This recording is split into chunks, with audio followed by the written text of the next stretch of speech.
तुलसीदास जी ने मोहन सा सब सोवनिहारा देखई स्वप्न अनेक प्रकार।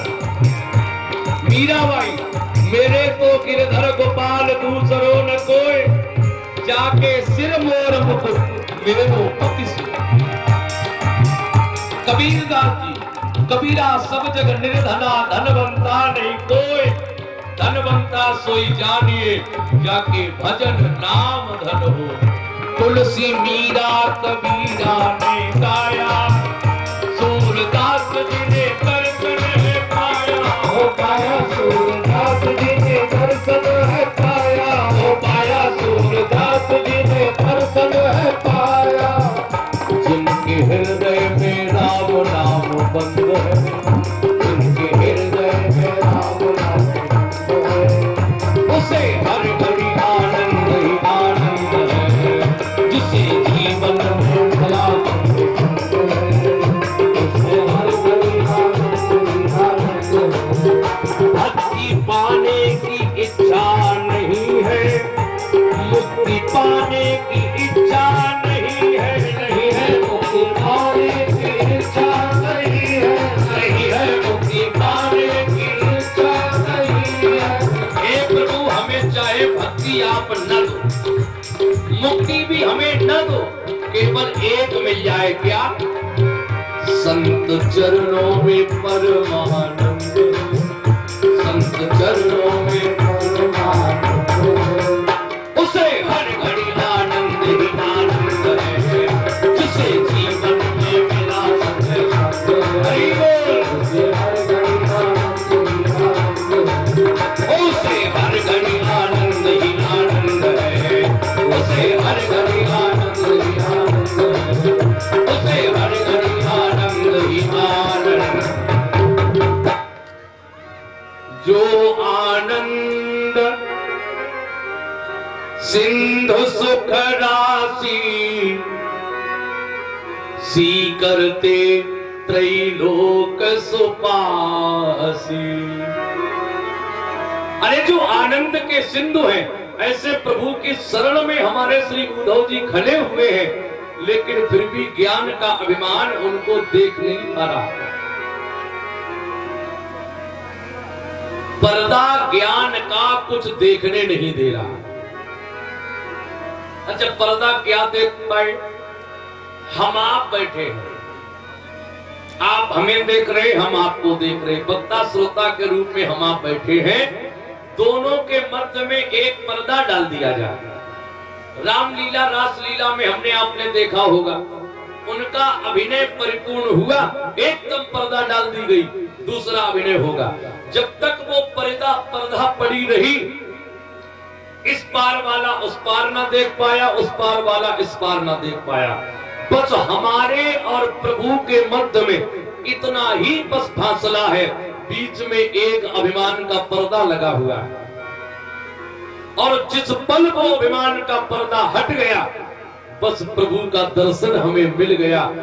उद्धव जी में ज्ञान का अभिमान है, किसी किसी में धन का अभिमान है, किसी में बल का अभिमान है, किसी में पद का अभिमान है, किसी में सुंदरता का अभिमान है। और प्यारे ये अभिमान रूपी पर्दा जब तक है वो मिलने वाले नहीं है। वेद कहता है मदांधो न पश्यति, एक एक शब्द को पकड़े हम आप। मदांधो न पश्यति, कामांधो न पश्यति, बलांधो न पश्यति और धनांधो न पश्यति। काम का अंधा भी कुछ देख नहीं पाता, धन का अंधा भी कुछ देख नहीं पाता, बल का अंधा भी कुछ देख नहीं पाता। अरे प्रमाण तो बहुत बहुत है। कामातुराणाम न भयम न निद्रा, अर्थातुराणाम न पिता न बंधु।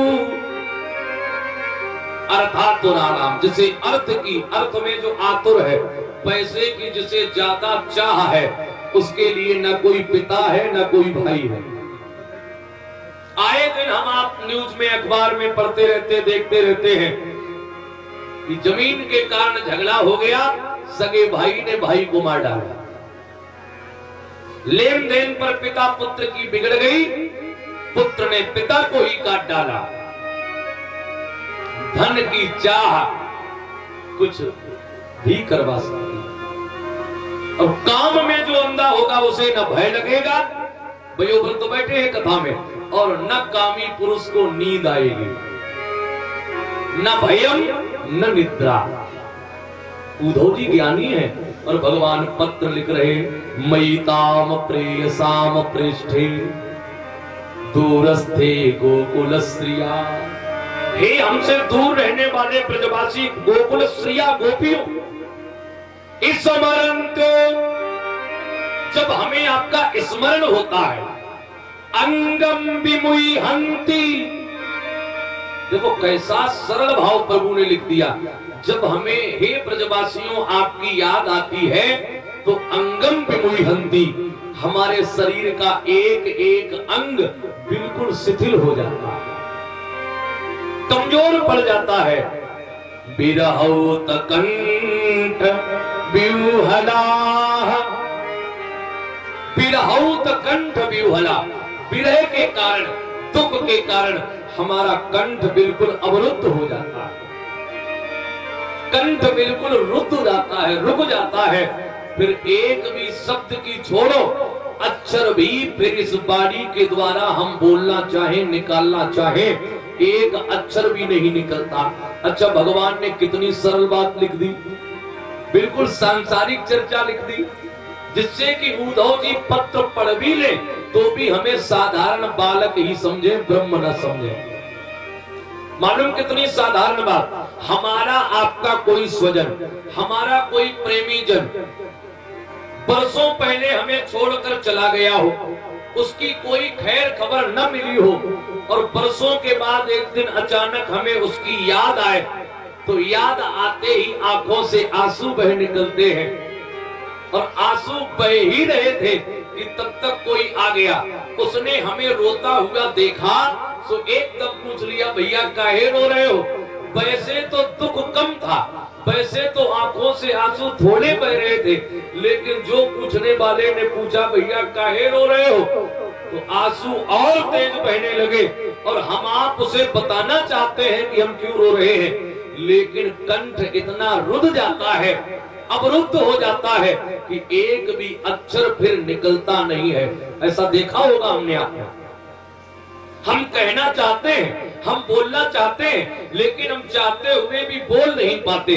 भगवान ने भी अपनी स्थिति पत्र में वही लिख दी, बिरहोत कंठ व्यूहला, हमारा कंठ फिर व्यूहल हो जाता है।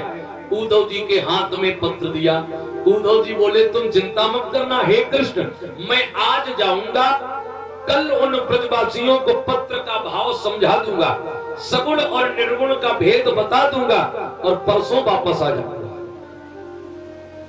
भगवान मन ही मन हंसे कि जब अभिमान की नगरी मथुरा में आया मैं, यही कहकर कि हे ब्रजवासियों, मैं आज जाऊंगा, कल धनुष यज्ञ देखूंगा और परसों वापस आ जाऊंगा। जब इस अभिमान की नगरी में आकर मैं आज तक वापस न जा पाया और तुम तो भक्तों के पास जा रहे हो। भक्ति स्वरूपा उन ब्रजांगनाएं ब्रज गोपियों के मध्य पहुंच पर परसों की छोड़ो उद्धव, कब आओगे ये मैं भी नहीं बता सकता।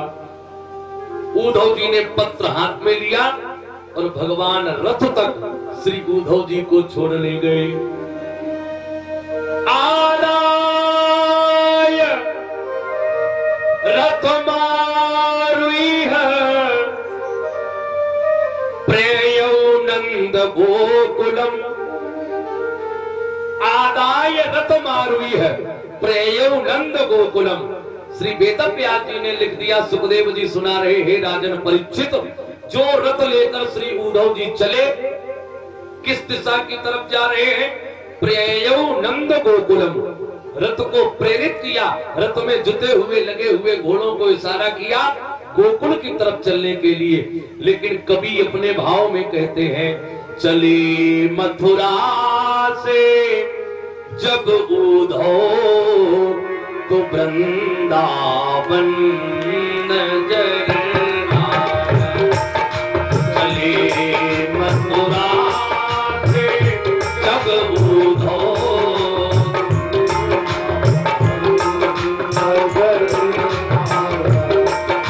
कहाँ पर प्रेम ने अपना अनोखा रंग बरसाया। कहाँ पर प्रेम ने अपना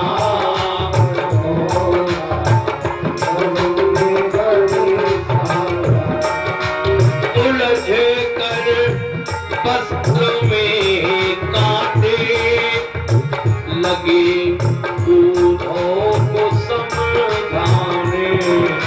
उलझ कर वस्त्र में कांटे लगे उद्धव को समझाने।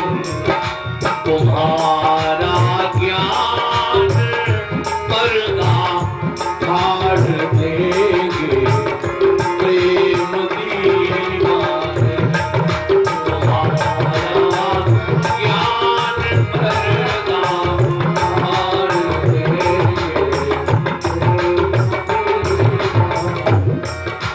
पिटक झुक झुक के कहते हैं, इधर आओ इधर आओ। पिटक झुक झुक के कहते हैं, इधर आओ इधर आओ। मेरा वो कृष्ण कैसा है, हमें तो ये भी समझाओ। मेरा वो कृष्ण कैसा है,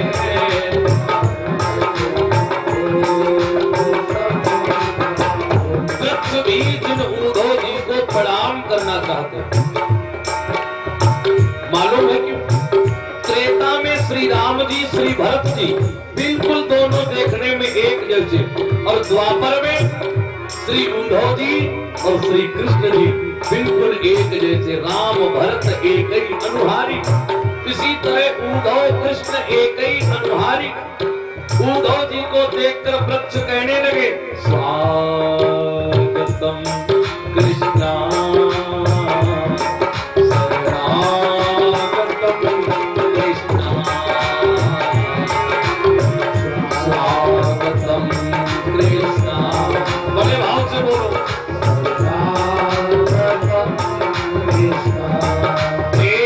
स्वागतम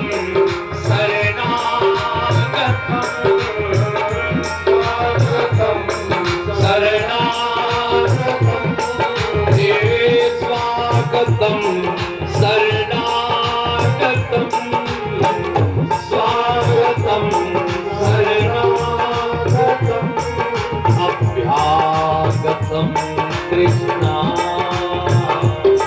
शरणागतम कृष्णा।